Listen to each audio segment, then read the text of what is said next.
Welcome officially to the March GATE Equity webinar, where we explore topics relating to graduation equity. I'm Kefi Andersen, OSPI, Graduation Equity Specialist. And today's topic is implementing and sustaining inclusive practices. And so we have some great webinar stuff going on today, and we're going to talk about that. At OSPI, our vision is that all students are prepared for post-secondary pathways, careers, and civic engagement. And GATE Equity webinar lives through the equity statement. We believe that each student, family, and community possesses strengths and cultural knowledge that benefits their peers, educators, and schools. And we try to delve deeper into those topics so that we can look at systemic barriers, replacing them with policies and practices that ensure all students have access to the instruction and support that they need to succeed in our schools. And today's topic is particularly relevant to that. This webinar is brought to you through the Office of System and School Improvement. And we have an amazing YouTube channel. So we're trying to get to 1,000 subscribers. And we would love if you subscribe to our channel. 50 more subscribers, we can hit 1,000 because there's all of these amazing community features that are going to allow us to bring you even better content where we have more video and all these really neat features. So hopefully you can subscribe today. At the Office of System and School Improvement, we have a professional learning theme calendar. Each month we try to bring you some resources around each one of our themes. This month in March is inclusionary practices.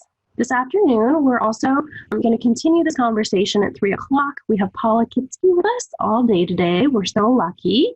And we're implementing and sustaining inclusionary practices with master scheduling. So if you want to learn more about how this looks in a master schedule, that's this afternoon. We really do hope you can join us for that as well. Next month, we're going to be looking at high school and beyond plans, increasing engagement with high school and beyond planning. We have a really neat group of people to talk about how they are doing this in alternative learning settings. We also have aligning high school and beyond plans with IEP transition plans. Those are coming up as well. We have a sister webinar series, the MTSS BLC webinar series. And this is next month in April. We have Rhonda Neist, and she's going to be talking about providing alternatives to exclusion. These webinars are from really nationally recognized experts on MTSS, multi-tiered systems of support, and we really hope that you can make it to that as well. For today, our objectives are to understand systems-level approach for implementing and sustaining inclusionary practices. We want you to learn from a school and a district how they are implementing these supports and get resources to help you get started. So who are we? My name is Kefi Andersen again, and I'm joined by Paula Kitzke. She's a Program Review Supervisor in Special Education at OSPI. We also have Nick French, Director of Teaching and Learning Special Services, and he's from Ocosta School District, as well as Christina Reeves, and Lacey Griffiths, and Karen Abel from RA Long. Welcome, everybody. We're so glad that you are spending time with us today and are able to share your expertise with us.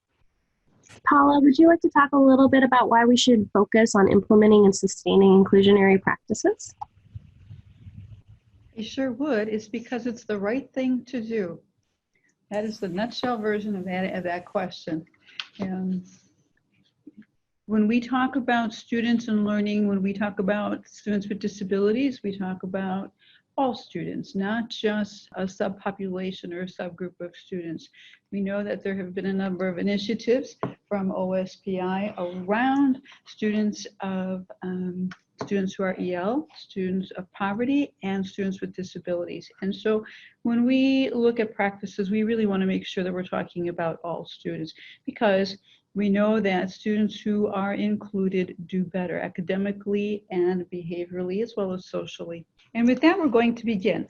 During today's webinar, we're going to focus on implementing and sustaining inclusionary practices. And when we do so, we're going to take a look at some of the data that are driving the discussions about inclusion, and also review systems that support inclusive practices. As you participate, you'll be able to identify resources that will support your work and also affirm your strengths of practices. Inclusion is the belief that all students have a right to meaningfully participate in general education, both academically and socially. Students do not earn inclusion, or students do not need to fit in. They don't get ready to go to the general ed classroom.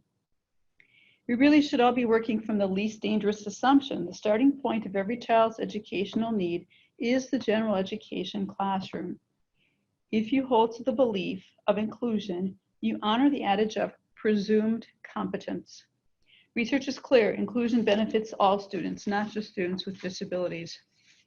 Let's take a few minutes to look at the recent historical perspective of inclusionary practices in Washington. Why do we as a state and as school personnel need to think differently about how we serve students with disabilities? OSPI has set these priorities to support the outcomes of students with disabilities: leadership, growth mindset, evidence-based practices, professional development, resource allocation, and recruitment and retention. With these priorities in mind, let's take a mini assessment. How do you support students with disabilities as a school community through effective leadership? What expectations do staff have for the performance of students with disabilities? Do you have a multi-tiered system support in place? How does the school or district ensure joint training for administrators, instructional staff, and families? How are resources being realigned to include human capital and materials? And lastly, are your school leaders and teachers prepared to support instruction for students with disabilities? Where does all this information lead us? There's been some great news for the implementation of inclusionary practices in the state of Washington. We are getting help to identify both the work and to get it done. From the 2019 legislative session came the Inclusionary Practices Professional Development Project. The legislature awarded $25 million to OSPI for an initiative to implement and support inclusionary practices with an emphasis on coaching and mentoring for public school teachers. Information on the Inclusionary Professional Practice Project may be found on the OSPI website. A link to the project is seen on this slide. Now let's take a closer look at the outcome data, and when we do, keep in mind the encouragement for you to locate the data for your school or district. The class of 2019 had a graduation rate of 62% for students with disabilities. 41% of 9th grade students are not on track to graduate. Why not? 32% of students with disabilities who did graduate from high school are not engaged in post-secondary education, training, or employment. What are those kids doing? Another startling data point is Washington State is in the lowest quintile. It's ranked 44th for inclusion nationwide, with 58% of students with disabilities included in general education settings for 80 to 100% of the school day. That figure drops to 49% for students of color. It's sobering data, isn't it? Certainly this data bolsters a sense of urgency to commit to a culture of equity through implementation of inclusionary practices. Research consistently supports a positive link between access to general education settings and improved outcomes for all students. Which of these systems level supports are in your toolbox? Restructured best practices? Do you have visionary leadership? Have you redefined roles? Are you on board with collaboration? And have you responded to diversity? Best practices to facilitate inclusion are identical to best practices for educating all students. If your school has restructured to meet the diversity of its population through initiatives such as RTI and MTSS, inclusionary practices will readily align to those initiatives. Inclusion is not an add-on, it's a natural extension of practices. We know that changing the culture in educational practices is complex. The extent as to how much will be accomplished at a school is really dependent on the school's leader. Principals demonstrate visionary leadership when they begin conversations by presenting current school data to confirm or support a need for school change. How can your school leaders prepare for the changes required to create inclusive school environments? A few more questions. Are you having to shift actions from delivering instruction from a my student versus your student model to one of shared collaboration and responsibility? Have you heard rumors of the misperception that special education teachers will no longer be needed as general education teachers become the be-all end-all? Schools should provide ongoing training opportunities such as coursework, professional support groups, in-services, and coaching mentoring collaboration to assist educators transitioning an all-inclusive role. Really, there's no magic to the work. It's clear no single individual possesses the knowledge and skill to support the need of all students in the classroom. Teachers, special ed personnel, and families must develop collaborative skills to create and support diversified learning opportunities for students with wide ranges of skills, interests, and needs. It's really interesting to note that collaboration emerged as the only variable that predicted positive attitudes toward inclusion among general and special educators as well as administrators. Have you considered including transdisciplinary teaming, block scheduling, multi-age student grouping and looping, school-wide positive behavior supports and discipline approaches, and school within a family configurations for students and teachers? Let's shift now to some big ideas. Inclusion for all is hard work. It doesn't happen overnight or because we have a memo announcing a change effective on some future Monday. The outcome data told us a story about the need for urgency, low graduation rates, kids not engaged post-secondary, and kids out of the general education setting. The systems level supports list provided tools for reflection and action. Let's wrap up our discussion by talking about some tough stuff, the equity imperative and barriers to equity. School leaders are charged with dismantling systems that marginalize students. Principals' attitudes can either promote or discourage inclusion practices in their schools, and principals' understandings of inclusion and how to arrange school systems in ways that promote inclusive efforts is really critical. Does your professional development support opportunities to self-assess your knowledge and skills for implementing inclusionary practices? Does it provide for collaborative exploration of resources to support your work?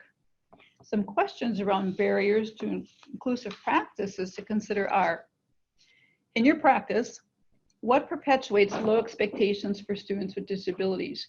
We know that less than 4% of students with disabilities have identified cognitive disabilities, less than 4%. At your school or district, how is it determined that students with disabilities cannot learn in the general education classroom? Who is making those decisions? Please remember presumed competency. When students are removed to attend resource or participate in other settings at your school, are they missing core instruction? Is master scheduling the root cause of missed or interrupted education at your school or district? And might disproportionate discipline be adding to lower outcomes for students with disabilities? High leverage supports may be universal, targeted, and personalized. Which of these do you have in place? Which are your strengths? Which need nurturing? UDL provides a blueprint for creating instructional goals, methods, materials, and assessments that work for everyone, not a single one-size-fits-all solution, but rather flexible approaches that can be customized and adjusted for individual needs. MTSS takes a proactive approach to identifying students with academic or behavioral needs, and early assessment and intervention for these students can help them catch up with their peers. Targeted professional development includes opportunities for shared leadership development, and it also supports both the strengths and the needs of the educators. Positive school climate is the leading indicator for such outcomes as increased academic achievement, increased teacher retention, and reduced discipline referrals. And with closing the gap, tools and vehicles such as curriculum, training and technology are system supports that make classrooms more accessible and close resources systems for supports. Some of you may be wondering who's involved in the Inclusionary Practices Project and what resources are available to your project participants. This is what I call a pretty exciting slide.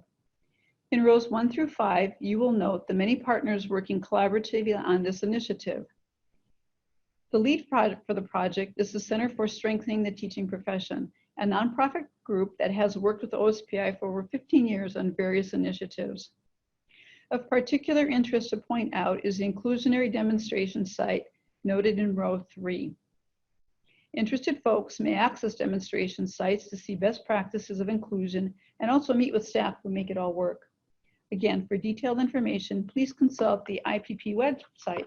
That would be the Inclusionary Practices Project website on the OSPI website. Providing advice to schools along the noted suggestions for leaders, educators, and partners.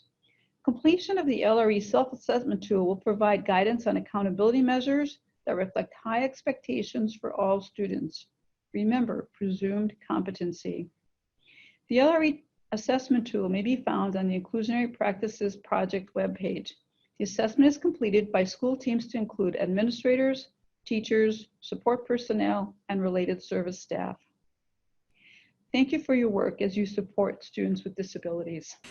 Thanks, Paula. Next up, we have with us R.A. Long. And R.A. Long, we have Lacey with us. Lacey, can you tell us a little bit about what's going on at R.A. Long and how you are doing that? We did have a couple of questions from the audience. Do you want to talk a little bit, Paula, while they get set up? What is trans collaboration? It would be collaboration among different groups. So school leaders, different grade levels of teachers. It could be across departments with teachers. It could be collaboration that includes families. It could be collaboration that includes school personnel and interagency personnel. So it's a matter of collaborating amongst those members who have a particular interest for either a student or an initiative. Awesome, thank you. And we had another question from the audience. Can you state what UDL and MTSS stand for? UDL is Universal Design for Learning, and MTSS is multi-tiered systems of support. So with UDL, you would be providing curriculum and instruction that is delivered with individuals in mind. And so you differentiate instruction. It's universally designed instruction. MTSS are multi-tiered systems of support so that all students receive necessary interventions. It usually begins with all students being screened, which we'd call a tier 1, to see where kids are performing. Tier 2 interventions might be students who need some support. It could be in core instruction, it could be in behavioral or social skills, but it would be not all interventions that would not apply to all students, and nor would necessarily be significant interventions for long periods of time. And then tier 3 interventions are typically for students who've been identified as needing a more intensive supports. Oftentimes students with disabilities will fall into tier 3. And it's always good to note that students may fluctuate between tier 1, tier 2, and tier 3 supports. Also, we had another question. The question was, so where do the AESD inclusionary practices pilots fall into slide 26? Are you familiar with those? That would be in number 4 of slide 26, inclusionary practice pilot sites. So on the website, and in spring, the demonstration sites are going to be ready to launch. And so those sites would be listed within the website itself. Thanks, Paula. Lacey, would you like to tell us a little bit about what's going on at RA Long? Sure, absolutely. Good morning.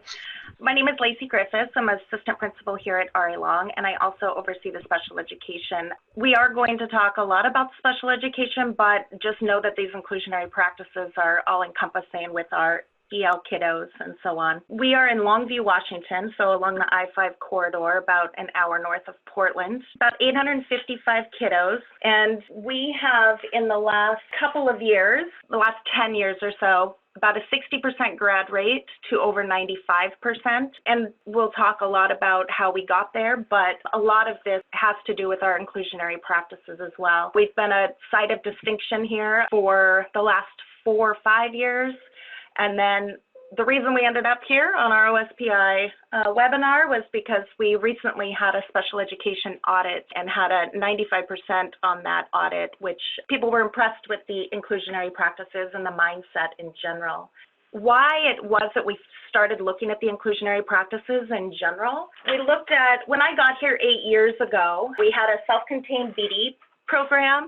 We had a self-contained life skills program. And in October of that first year, there was some switches. We did some room switches. We did some programming switches, because at first it was more observational and anecdotal data as far as student behaviors. And when we put kiddos all together that exhibit the same behaviors, without that peer modeling, we didn't see great outcomes. So we disbanded those my first year in October. We also looked at the graduation rates and the dropout rates of our kiddos that was less than perfect. Everyone's affected in this journey, from the gen ed teachers to our paras to the administration, obviously. Just the entire mindset needs to switch. And really, inclusion is a mindset. It's not a program. All of our teachers had to shift their mindset to that these are all of our kids. They're not special education kids or EL kids, but they're gen ed kids that need additional supports. We have really taken on that mindset and fostered that mindset through the professional development and continued support. At this point, we don't have a single self-contained student at RA Long High School. And with these streamlining practices, we push our paras out into the gen ed classes to support. We do have some strategic level classes for kiddos in their goal areas, so in reading and writing, behavior, and in math, but those are just one period a day that they would access those classes.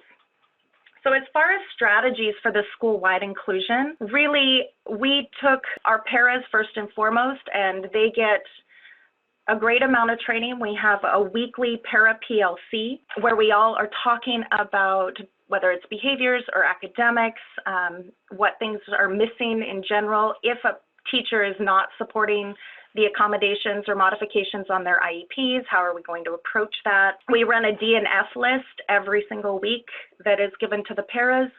And then when we go into our Wednesday PLC, we're talking about strategies for our Friday advisory on who's going to pull which kid. And then we look at those paras that are out in the gen ed classes that know the content, they know the assignments. So if all of a sudden people drop grades in biology, they know what lab they missed. So on Fridays, they're able to pull those kiddos and make up that lab.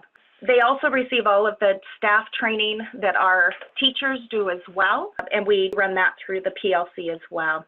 Staff PD is one of the most important big picture pieces. We, at the beginning of the year, have special education training that understands the difference between accommodations and modifications and the processes and how to communicate with the special education staff, how to use paras. We want to make sure that we're providing the staff with all of the information that they need for each kiddo in order for them to support them in the classes. And then just the common language and strategies. We are also a school-wide site of distinction for AVID, and so we use AVID strategies school-wide, including our life skills classes, and that's really assisted with our ability to include, because in our life skills classes, they're using interactive notebooks and C notes and so on. So when they're in a gen ed class, those aren't new strategies they have to learn on top of the content.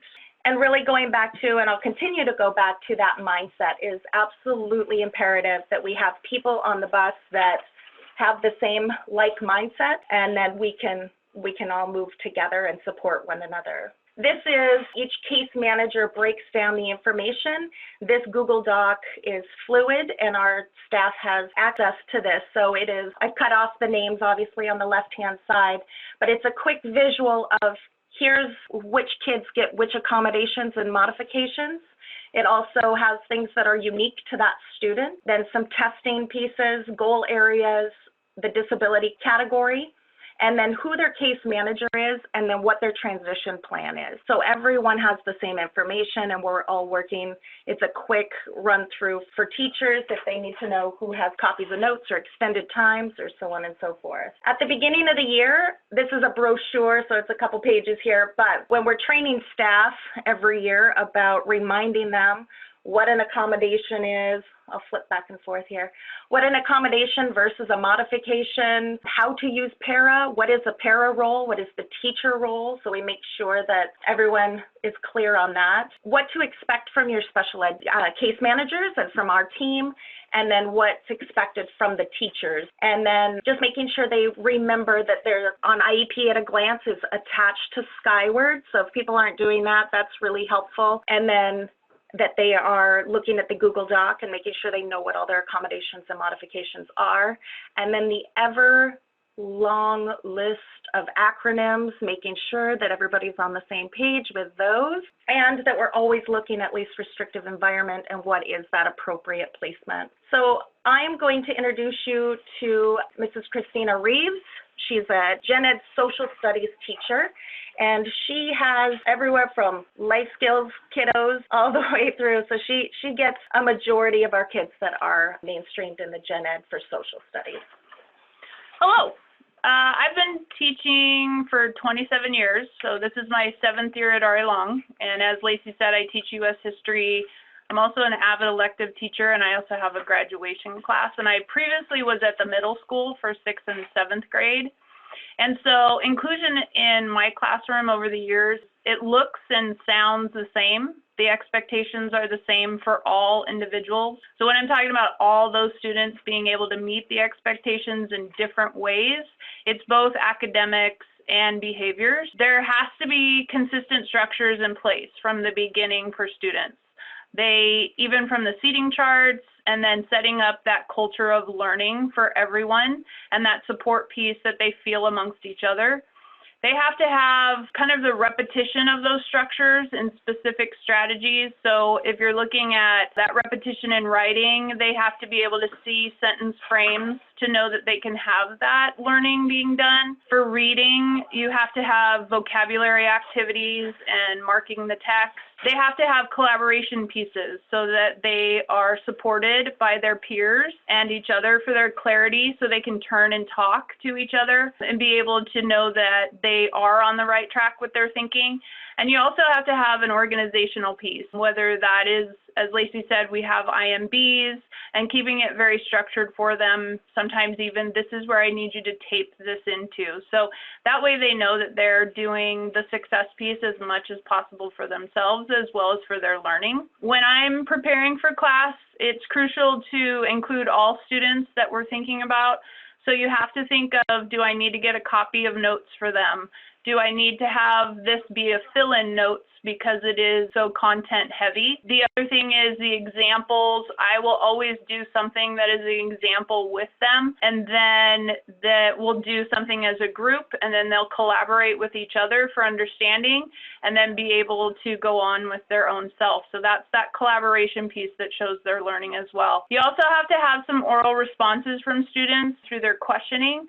So you have to get that help. They may just be stuck, but if you ask them specific questions, then they're generating their ideas as they move through the content that they're receiving. I do 10-minute checks for understanding. So it might be with their neighbor out loud, or even the big piece is having students move around the classroom so that they can get a give one, get one strategy, the idea of being able to feel positive about what they're sharing. And if necessary, then we're going to those shortening assignments. You may have a Post-it that you put on their desk next to them that says, these are the 3 things that I want you to do. So kids know that, okay, I can do this and feel comfortable with that, and also modifying grades. At our school, administration and special education staff have done amazing jobs at helping us in so many ways. We have wonderful paras within the classroom. They know that in our greatest need in our core classes, and being able to have them instruct students in the right direction, or them asking questions to help the student move along as well. The online IEPs and the spreadsheets that we get as soon as possible in the beginning of the year, just like I said, that beginning of the year piece where you know students so you can set them up for success. The frequent communication of how students are doing in a specific day, or, hey, I just saw this, to their case managers, so that we're in constant communication. So if they're going to another class, there's a heads up that something has happened. And then ideas that work best for the students amongst teachers. So I may have somebody for social studies, and someone else may have them for science, and we collaborate. Well, this worked best with me for them, and then trying that so that they're successful. So the biggest thing we have to make sure is making sure that the expectations are for all, so that we create that culture of learning for them all. Next, you're going to hear from Karen Abel. She's one of our special education paras. Hi, I'm Karen Abel. I'm a special ed para here at RA Long High School. I worked at the middle school next door for about 20 years, and I've been here at RA Long for 6. I typically have 5 to 8 IEP students each class in my 6 periods a day in regular ed classrooms. Our students do the same assignment in class as general ed students. As paras, we make copies of notes for them to write on and tape into the notebooks as accommodation to help the students with processing delays to be able to keep up with the class assignments and not fall behind. Meeting their IEP, we shorten large assignments to accommodate. Some paras drop into more than one classroom a period and check on students. I make copies earlier in the day of assignments, and I leave them for students that are in a classroom without a para. I converse with general ed teachers about assignments we're doing or upcoming and make them fit for our students. As paras, we keep copies of IEPs at a glance and the students' goals in our binders to know the students and their needs. Every Wednesday during our PLC time for an hour in the afternoon, all paras meet with Ms. Griffiths to discuss IEP students. She sends us an F list weekly of students that are failing classes, and we talk about how to help them and discuss any concerns. On Fridays, we pull some of these students to the cafeteria during advisory and work with them to get caught up. If need be, we also pull them Wednesday afternoons on early release. Lacey holds IEP students as accountable as general ed students, and they are held to the same standards. We are in contact with special ed teachers. I email, text, or talk to case managers about concerns, behaviors, or missing assignments on a regular basis because they're not always able to see students on their caseloads. So our job is to keep them informed on what is going on in the classroom with their students.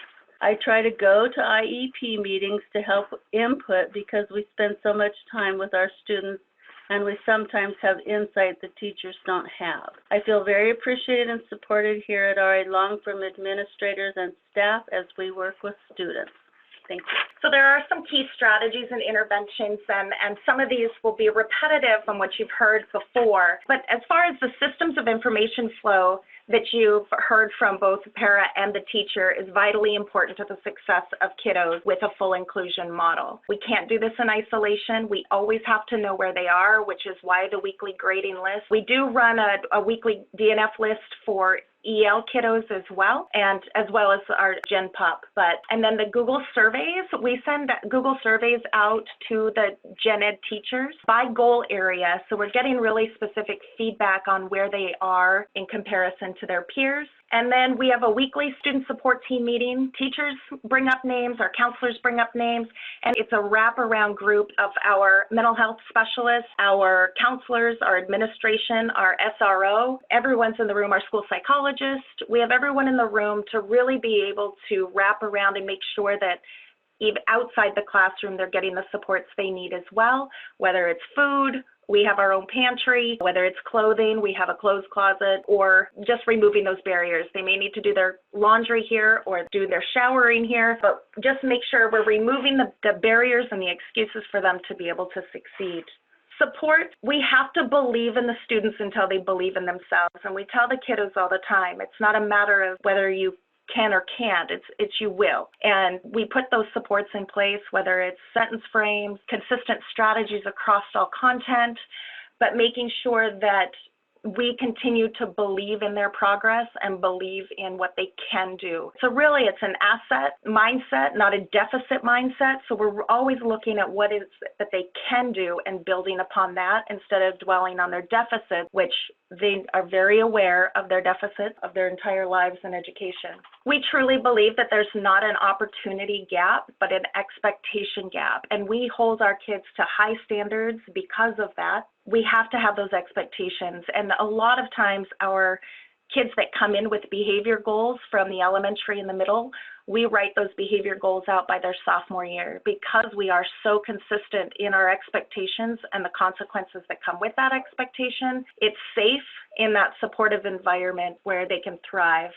AVID is one of our key strategies and interventions and supports all in one. Having consistent vocabulary from every classroom really is a safe and supportive environment for those kids because they're not trying to figure out 4 years of 6 different teachers' expectations. They're going to see interactive notebooks in every content area. Our paras also keep interactive notebooks so that they can compare and keep them caught up. The vocabulary is very similar, and we see that as a huge asset for our kiddos as they move through the system. As stated, our weekly para PLC Our weekly advisory is utilized. Right now, we also have a summer work program, which I know Clark County and Cowlitz County both have a work source program. So if you're in one of those counties, and there are limited spots, but they're amazing to work with. And during Friday advisory time, our kiddos that are going to go to work this summer through the work program also have time to meet with that coach. We have transition services for all of our kiddos on IEPs, and now we're expanding that into 504s. We have a curriculum called Up Next, and they go through how to keep a job, does some job exploration type things, but then they go out to work sites. And we have a transition para that has time to make those community relationships and build those and bridge the outside to the school so that we can really get our kids out into the workplace where we can coach them. Our supports for students with disabilities, the universal ones, as stated, and I'll keep coming back to it, our AVID strategies, the professional development that we do monthly, everything that we do really is all inclusive. There are strategies that all of our kids can access, and we have Jack's House, which is our new student center. So any kiddo that walks into our school, they're also getting the same training as everyone else. So they go through strategy training and behavior training and safety training and everything else. So we don't throw them out into the Gen Pop. We also, if they have an IEP, we really look at what are their goal areas, what's going to be best fit in the classes, and do they need a para support in classes so we can make sure we individually schedule them. If they're coming in and they speak a language other than English, we pair them up with other students that speak that language so that they can feel that connection right away. We also, at the end of junior year, we have what's called RA Long University. So every junior does their Common App. They write their college entrance essay. They do FAFSA planning and financial planning, and they fill out a scholarship. So we have seen our kiddos that have had IEPs through school go off to college and do really, really well. We make those connections with the disability coordinator from the college, and we actually take our seniors over to LCC in the spring and introduce them to the disability coordinator over there, and they look at what their class options and programming options are. So that's for everyone, all juniors. Jack Academy, we implemented this year. It's a behavior and academic intervention. So if a kiddo, because sometimes the gen ed classes can be overwhelming to them, especially if they're struggling in different areas. Our goal always is to keep kids in class, but sometimes they need a 5-minute, I'm going to walk down, I'm going to debrief a situation, and then we get right back to class. The behavior one's it's not utilized all that much because kids really do want to conform and be with their gen ed peers. But if they missed a day and they need a quiet place to go work and take a test, or if they need a scribe or they need it read aloud to them, the paras can take them down there to do that as well. Targeted, we have our advisory program on Fridays. Next week on the 19th, we have our transition fair, and we invite our incoming 9th graders through our outgoing 12th graders and their families, as well as community agencies that can support them beyond high school. So we do have some disability coordinators from different colleges, but we also have LifeWorks and DVR and River City Transit, any agencies that we think our kids would benefit from connecting with. And so they come in and they can actually sit with the families and do paperwork that night. The team teaching approach, there are some team taught classes, mostly math in the building, and that pairs a special ed teacher with a gen ed teacher just to give that additional support. Copies of materials like both Christina and Karen talked about, and really those are, anybody can access those if they really need them. So, and making sure we're looking always at their accommodations and modifications.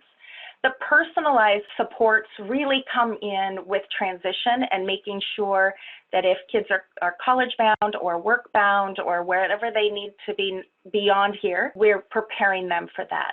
So we spend a lot of time on the basic community living piece of making sure hygiene is in check. They can't go out to a work site without slacks on, nice shoes, and their internship shirt, which they learn how to iron, they learn how to do their own laundry, and then they do shower here if needed. So making sure that it's not just the academic pieces, but we're looking at the big picture on how to be successful later on. We spend a lot of time on master scheduling as well, and I know someone had mentioned that previously, but it is vitally important that our kids are able to access all of the classes they need for graduation, as well as their passion classes. And we want to make sure that we have those accessible to them, as well as kids that need team taught classes or in a class with a para and having that para support. So master schedule, we spend a lot of time looking at. Hot passes. If kiddos have some behavioral issues or high anxiety, they have a hot pass where they can just flash it to their teacher and get up and go, and we have a place that they go, whether it's their counselor, whether it's to academy, whether it's to our school psych, whether it's to their case manager. They know their intended place, and to make sure that they're accounted for, but they can go down and process the situation and then return to class. For our students with behavioral goals, we do have a decision-making class. Actually, we have two decision-making classes. One that is around behavior. They do ART, the anger replacement training that a lot of kids that go through juvenile will get. And then our decision-making, our other one is for more of kiddos with autism that just struggle with the social decision-making and the friendship pieces. We have academic skill-building classes that gives them a true understanding of what their IEPs mean and say and what their accommodations are, and then gives them some time to catch up on some work. Our process for building this system is that customization piece for our building. It has to work for your building and the culture and the climate that you set. So I don't think there's a one-size-fits-all kind of approach to this, but we have to customize it for your building and for the mindset that comes with that. I truly believe that you have to hire the right people that have the same mindset. We've turned over at the beginning when Mr. Reeves took over 11 years ago, we turned over quite a few staff to retirement. And then as we've been able to hire, you just want people that have the same mindset and are on the bus with you. And now it's very stable. We don't have people leaving, whether our para group is very stable and our teaching staff is stable as well. So the customizations come with the classes, the support. They have to be fluid in order to truly support our students, which means the master schedule may look different every year in order to accommodate the kiddos that come in, the needs that come in. And so every single year we're running different classes based on what our kiddos need. And the question was posed, how do you know the work will continue after you leave your building? Really, if you have the right people and you have that mindset in place, the hope is that it's embedded and it's not personnel dependent. We've talked a lot about how it is that you get teacher buy-in. I think going back to it, the hiring is the most important piece. You have to hire people to come into your building and be very transparent with the work that needs to be done. You have to be transparent that we are an inclusion school, that we are an AVID school, that we are non-negotiables with some of the behaviors. So I think that is one of the biggest benefits for us is that we've been able to hire people with like mindset and are willing to put in the hard work. Targeted PD. It is so important that we support our staff as a whole, whether it's our secretaries, whether it's our cafeteria workers, whether it's our teachers, our bus drivers, having people understand the needs and how to build relationships with the kiddos. We always say that you can teach curriculum, but it's more difficult to teach somebody that relationship skill. And we are 100% about the relationships here and making sure we know every kid by name and need. Encouraging risk-taking. As an AVID site of distinction, we do get a lot of visitors through. And so our staff is so willing to take risks, and doors are open and they're going through and they do peer observations. And having that 100% AVID trained staff, they're able to share strategies with one another, and this worked and this didn't work at all, and really being able to have those conversations in their weekly PLCs and to take those risks and try new things. We're benefit because we have 100% AVID trained staff, whether that's at Summer Institute or at Pathway Training.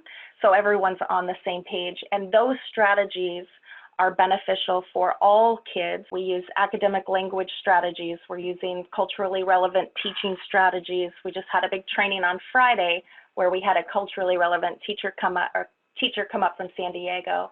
And having everyone on that same page is the way you move people forward and the way you get buy-in, because they know they're not alone in this. Make sure that the mindset is they're gen ed kids first.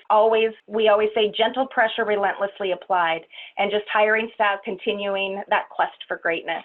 What an awesome example of what's going on at a school with inclusionary practices. We've got Nick French from Ocosta, and Nick is going to tell us a little bit about what this looks like from an administrator point of view and how this work can be supported at a district level. So I'm Nick French.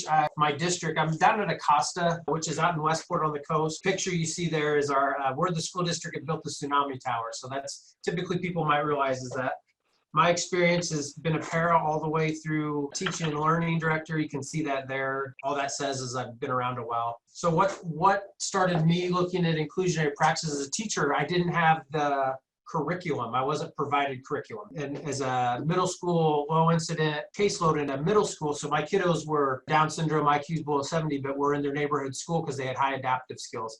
And so science is what started my quest for inclusion, because no one would give me curriculum. Started working with teachers, got them in the classes, saw the power of peer mentors, peer models for all kids, and sort of grew from there out of necessity. But then as an administrator, I transitioned that same middle school to an inclusive school because of the needs for student achievement and the access to the content standard experts. And then I've also done that in my time in Bellevue. I transitioned a couple elementary schools, started to work on a high school, and then Monroe, we transitioned the whole entire school district to an inclusive school system. How did others respond? We'll get into that a little bit more, but as a teacher, it was pretty straightforward and easy, because as a teacher coming to a teacher, that was a real often you picked where it worked because it's relationship. And so having good relationships with teachers just made that a lot easier. As an administrator, lots of fear and angst. And my process, I developed a process sort of to help support that fear and angst about the concept of inclusion through some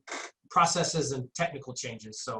But overall, it's been exciting in all my areas. People want to do right for kids. They don't know how, and then the fear of failure is something that surfaces. So it's always something to be mindful of. What are the root causes of the fear? In my mind, it's biases, which fear and misconceptions. So biases, I think we all have them. We all they're what are ingrained in us by institutions such as government, religion. Then you have your own family unit biases, and then your community biases. And so what I found over the years is that the bias emerges because they've never had the structural opportunity to reflect on those biases. And the conversation of inclusion really brings those to the surface. The misconceptions that you see on the right, inherent biases that people have, and then the fear of the unknown. Can I teach it? Am I good enough for this? The fear isn't around the students typically. It's a fear around the staff feeling able to do what they might be asked to do, but because they have misconceptions, that's often not truly aligned to what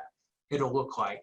But those are some of the root causes I've experienced in my work. Over the years, what are some of the themes that I've noticed?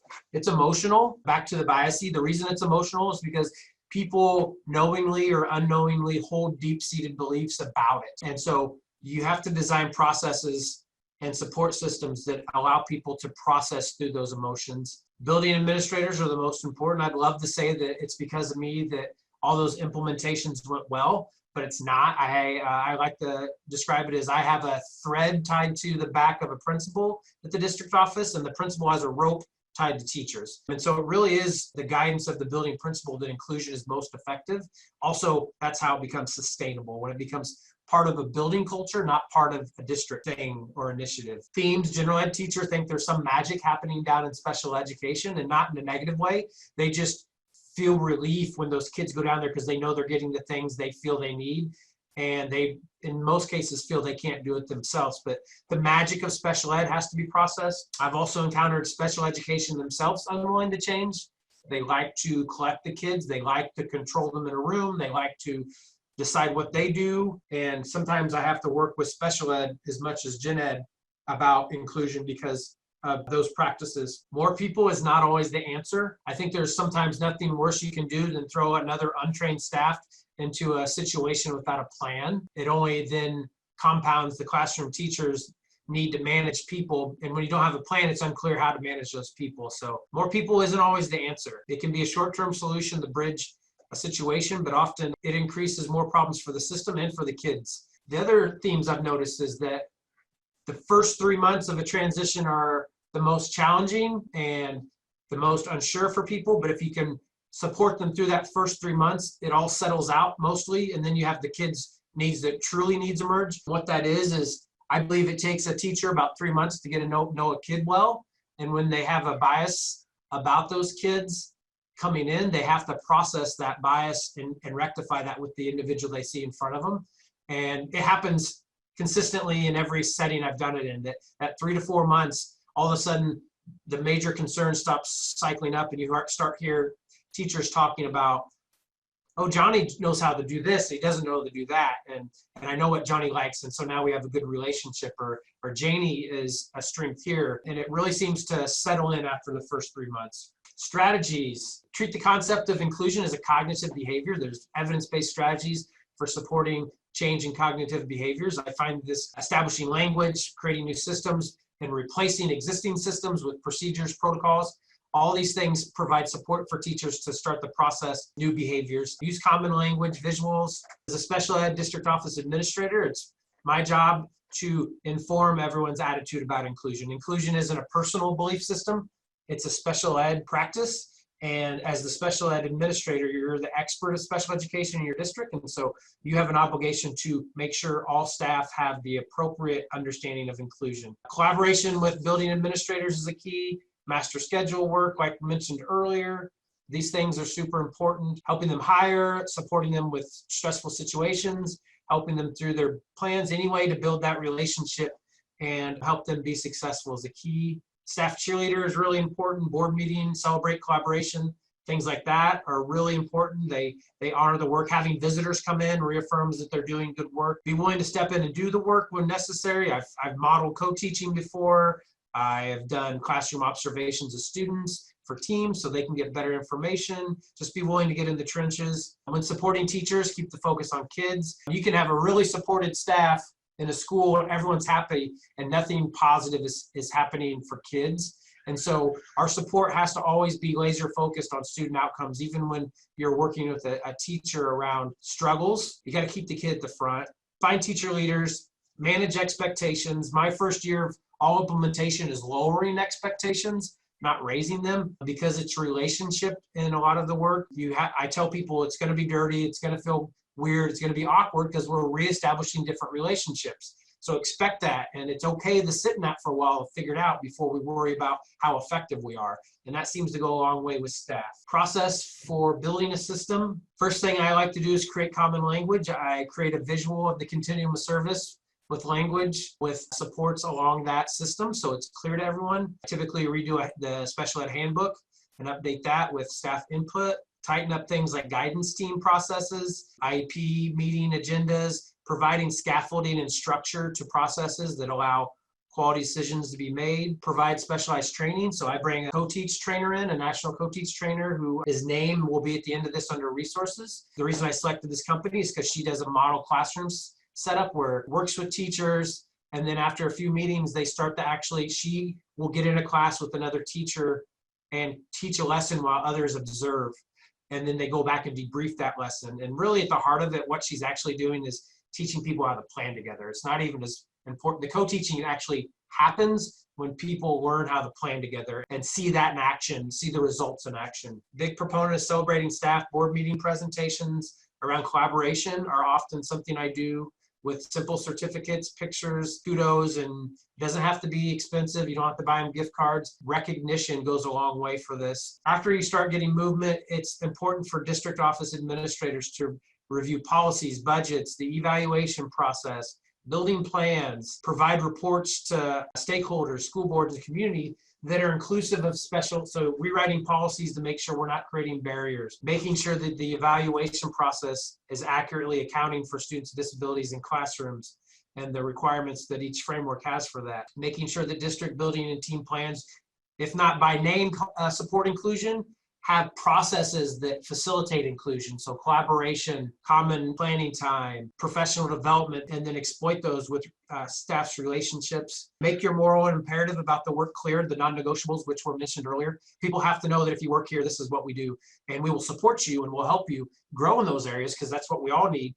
But it is our modus operandus for business. Identify leaders at the building level for this work. You can't administer a district change of this magnitude that's bound in emotion by a stroke of a pen or an email. A building team has to be developed to facilitate the work at the school level, because they have the knowledge of the kids that you don't. And so you can't accurately project student need or supports from the district office, and there has to be ownership in the building. That starts with the principal. Use tools to support new behaviors. That's just processes like I mentioned earlier. Provide specialized training and remove barriers and policy. So that's really the general advice I give folks. I do have I think it's an 8-step process that I use that captures all this, the sort of transition districts.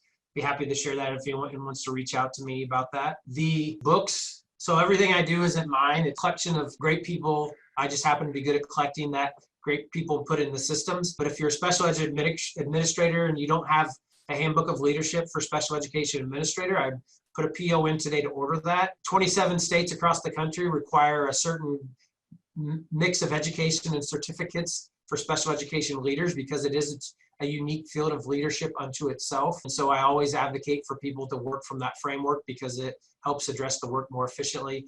You must know John Hattie's work. If you don't know it, buy all the books, read them, do book studies with your staff. Great work. The Yes We Can book is another Solution Tree publication. It's a story of an inclusive school in Illinois whose students with disability achievement is almost mirrors that of the gen ed staff. And Illinois is one of the states whose LREs are lower than Washington's, one of the 2 states, so Illinois and Nevada. So in the heart of a state where they're not inclusive by practice or design, they have, through the PLC process, have generated fantastic outcomes for students with disabilities. And then at the end is a case manual series for special ed administrators. CASE is the subdivision of CEC, which is the National Special Ed Organization. So CASE is the special ed administrator subdivision of CEC, and they have fantastic resources, standards, and help really define the work so that you can be effective. Sorry if I rushed through that. I want to try to honor everyone's time. And that is what I have to share today. It's awesome to get an administrator's perspective on what is possible. But are you able to talk about these a little bit? I know that we have this funding document that's useful. It's OSPI's Unlocking Federal and State Program Funds to Support Student Success. So if you're looking at some possibilities for ways to support, that is available. And Paula, do you want to talk a little bit about the other links that you shared? In terms of resources, certainly that Inclusionary Practices project page on the OSPI website has a series of resources that is broken up for leaders, practitioners, school personnel, and then things in terms of like the LRE self-assessment. So that is probably the best advice I would give to people, is to go to that page, because the resources there are just so plenty. And then the other thing I would like to address is there is a question, and I'm wondering if Nick could maybe address this with a few more minutes. Jen Cole sent a question that she'd like to hear from panelists about the intentional work that was done with families and community members to move inclusive practices forward. Who had conversations with families and community members? What was the family and community support and courage for a shift in inclusive practices? And was there any connections made to community-based organizations that serve families and youth? And I think, Nick, as an administrative practitioner, you might be in the best seat to answer that question, along with any other panelists. Yeah, I can touch base on how you engage the community. I rely on the relationships the case managers have, and that relationship with the families that they already serve. So when we transition, sort of guiding them or scripting a conversation for how do you bridge this with case managers, giving them the words and sort of the process for doing that. Again, it's relationship, and because it's so personal, having the relationship with the family, it's more genuine and they trust it more coming from a case manager than if I had a district meeting, invited all the parents in, and sort of just said, we're doing inclusion. Group presentations about inclusion typically don't go well. So I try to do small groups or have individual meetings about that, because of the need for a relationship to be part of those conversations. And it changes from district to district. In Bellevue, I set up we had a community education series, and I brought trainers in and families attended, and it was more of a formal parent training program. And in Monroe, we had a community apparatus already in place that I set up the parent trainings, no one came. And so we took it to this other apparatus where families are already engaged, and once a month did a check-in, but it was way less informal than the approach in Bellevue. And then in Monroe here, we've started with the family conversations. The teachers are facilitating that. And then as we start to look for that more consistently and raise the expectations in the second year, that's when we'll do a little more formal parent outreach. So those are some examples of how I've facilitated that. We are coming to the end here. So if you do have questions for us, we have contact information. And we do have this cool YouTube channel. So if you want to catch this recording or share it with a friend, we really want to encourage you to subscribe to the OSPI YouTube channel. And we're trying to get those 1,000 subscribers so we can get you some cool new features and personalize our webinars a little bit more. Thank you for joining us today.